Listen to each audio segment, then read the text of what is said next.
Pemirsa, jalur terpenting transportasi minyak mentah dunia, Selat Hormuz, ditutup oleh Iran. Ini akan berdampak pada ekonomi global karena akan meningkatkan harga komoditas sekaligus meningkatkan inflasi. Apa antisipasi Indonesia menghadapi situasi ini? Berikut ulasannya dalam Top Review. Tunggu apa lagi bersama Kata Oma. Gabus Kata Oma, baru jagung bakar mentega. Jagung bakarnya nendang, menteganya meleleh di mulut. Rasakan kasih sayang Oma di kerenyahannya.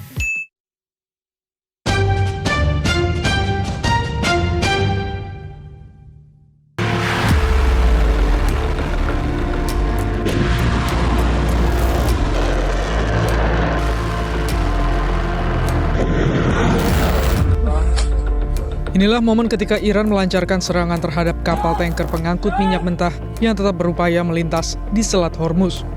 Garda Revolusi Islam Iran menyatakan telah menyerang sebuah kapal tanker karena melanggar perintah untuk tidak melintas di Selat Hormuz.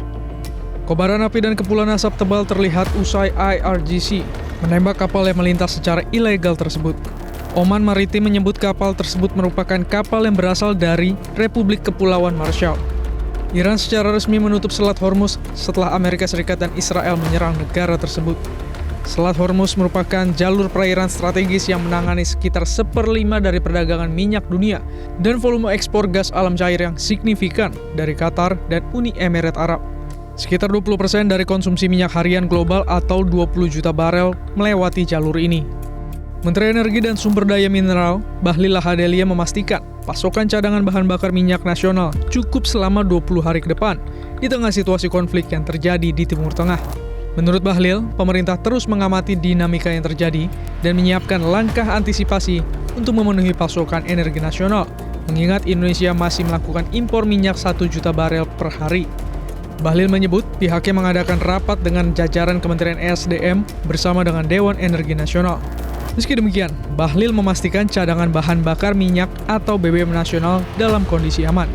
Saat ini stok BBM nasional disebut masih cukup untuk 20 hari ke depan. Pembantu Presiden dipanggil harus menghadap dulu, habis itu baru kita lihat pembahasannya. Yang Bapak ingin laporkan mungkin? Mungkin menyangkut dengan kondisi terkini geopolitik ya, menyangkut dengan penutupan Selat Hormuz di Iran. Karena ini kita antisipasi tentang pasokan minyak dunia. Karena bagaimanapun kan kita masih melakukan impor 1 juta barel per day. Ya. Gimana Pak mitigasi Pak? Nanti saya besok insya Allah rapat di SDM, kami akan rapat Dewan Energi Nasional. Apakah untuk akan membahas cepat itu juga Pak? Rapat dulu baru saya sampaikan hasilnya. Tapi kalau cadangan minyak kita berapa hari? Naik ya Pak? Ya perlahan-lahan sebagian sudah mulai ada perubahan harga naik. Kalau cadangan BBM nasional berapa hari? Masih cukup 20 hari. Tadi Cukup. pasokannya aman Pak? Sampai dengan hari ini nggak ada masalah. Tapi kan harga dunia kan pasti akan terjadi koreksi ketika kondisi geopolitik yang tetap terus memanas di Timur Tengah. Penyebab naiknya harga minyak adalah penutupan Selat Hormuz yang dilakukan Iran usai Amerika Serikat dan Zionis Israel menyerang Iran. Penutupan selat mempengaruhi harga karena 20% minyak global diangkut melalui Selat Hormuz. Sebagian besar pemilik kapal tanker, perusahaan minyak besar, dan perusahaan perdagangan telah menangguhkan pengiriman minyak mentah, bahan bakar, dan gas alam cair melalui Selat Hormuz. Iran sudah memperingatkan kapal-kapal agar tidak melewati jalur air ini. Selat Hormuz itu ditutup, maka impact-nya akan luar biasa bagi ekonomi dunia. Karena ini mewakili sekitar 30% jalur transportasi minyak dan gas dunia. Jadi kita bisa bayangkan ketika komoditas energi terpenting di dunia itu terhambat, maka yang terjadi ekonomi dunia akan menjadi tidak pasti. Dampak yang segera terasa adalah inflasi. Karena harga yang lain pasti akan ikut naik gara-gara minyak naik. Selat Hormuz itu bagi Indonesia mewakili sekitar 13% import minyak mentah. Bukan hanya pasokan energi yang terganggu, industri travel haji dan umroh juga mengalami masalah. Perang yang pecah sejak Sabtu berdampak langsung pada ribuan warga Indonesia di Tanah Suci. Tercatat sekitar 58.000 jemaah umroh asal Indonesia belum dapat kembali ke tanah air karena situasi keamanan kawasan yang memburuk. Sejumlah penerbangan dihentikan karena kondisi ruang udara yang dinilai berisiko menjadi alasan utama pembatalan tersebut. Sejumlah negara transit juga memberlakukan penutupan akses penerbangan, mempersempit pilihan jalur kepulangan para jemaah. Operasional penerbangan di Bandara Internasional Soekarno-Hatta juga terdampak. Tercatat, puluhan jadwal penerbangan dari dan menuju sejumlah negara di Timur Tengah terpaksa dibatalkan. Berdasarkan data dari pengelola Bandara Soekarno-Hatta, akumulasi pembatalan penerbangan sejak pecahnya konflik pada 28 Februari hingga 3 Maret 2026 telah mencapai 60 jadwal penerbangan. Angka tersebut terdiri dari 28 jadwal keberangkatan dan 32 jadwal kedatangan. Pembatalan ini didominasi oleh rute menuju Doha, Abu Dhabi, dan Dubai dengan maskapai terdampak seperti Emirates, Etihad, dan Qatar Airways.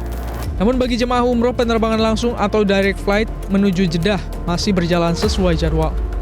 Dapat kami sampaikan bahwa kami Bandara Soekarno-Hatta terus melakukan secara berkala pemantauan terhadap situasi yang ada di Timur Tengah dan juga kami bersama para stakeholder yang ada di Bandara Soekarno-Hatta melalui Airport Operation Control Center selalu berkoordinasi dengan Airnav Indonesia, kemudian dengan maskapai dan otoritas bandara untuk memastikan bahwa seluruh layanan yang ada di Bandara Soekarno-Hatta tetap berjalan dengan baik dan optimal.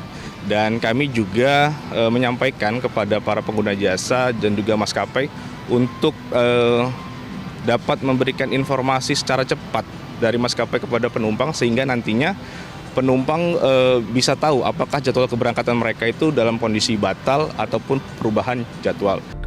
Wakil Menteri Haji dan Umroh, Dhanil Anzar Simanjuntak mengatakan pihaknya menyiagakan skema penerbangan khusus bagi jemaah umroh Indonesia di tengah eskalasi konflik Amerika Serikat, Israel, dan Iran yang terus meningkat. Dhanil menjelaskan terdapat dua skema, yakni penambahan jumlah penerbangan, terutama di bulan Ramadan, mengingat sebagian jemaah sebelumnya menggunakan maskapai asing.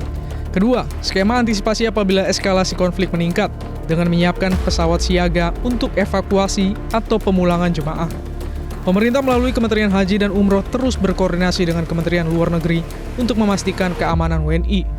Kementerian Haji pun telah mengeluarkan imbauan penundaan keberangkatan bagi jemaah yang dijadwalkan berangkat dalam waktu dekat. Pihak travel pasti mengalami beberapa kerugian ya, karena kan mereka sudah pesan hotel misalnya ya, kemudian sudah pesan tiketing pesawat dan sebagainya, dan kondisi ini kan kondisi yang tidak bisa diprediksi, kondisi perang itu tidak bisa dikondisi. Oleh sebab itu nanti kami akan bicara dengan pemerintah otoritas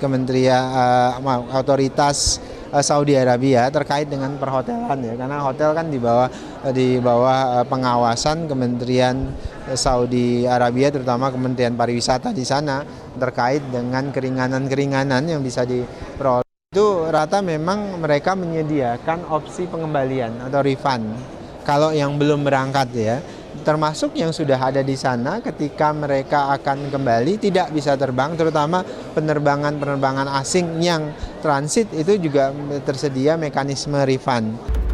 Serangan Israel dan Amerika Serikat ke Iran telah membuat dunia internasional menjadi korban. Dalam situasi seperti ini, ada sejumlah opsi agar perang cepat usai. Pertama, kekuatan besar dunia seperti Rusia dan Tiongkok membantu Iran dan memaksa para pihak kembali ke meja perundingan. Atau pilihan kedua, semua negara membantu Amerika Serikat dan Israel untuk menjatuhkan rezim Iran secepatnya dan mengganti dengan rezim baru pro-Amerika Serikat.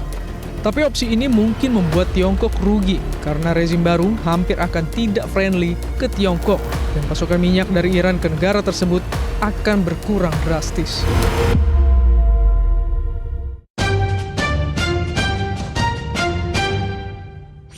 Jelajahi cara baru mendapatkan informasi. Download Metro TV Extend sekarang.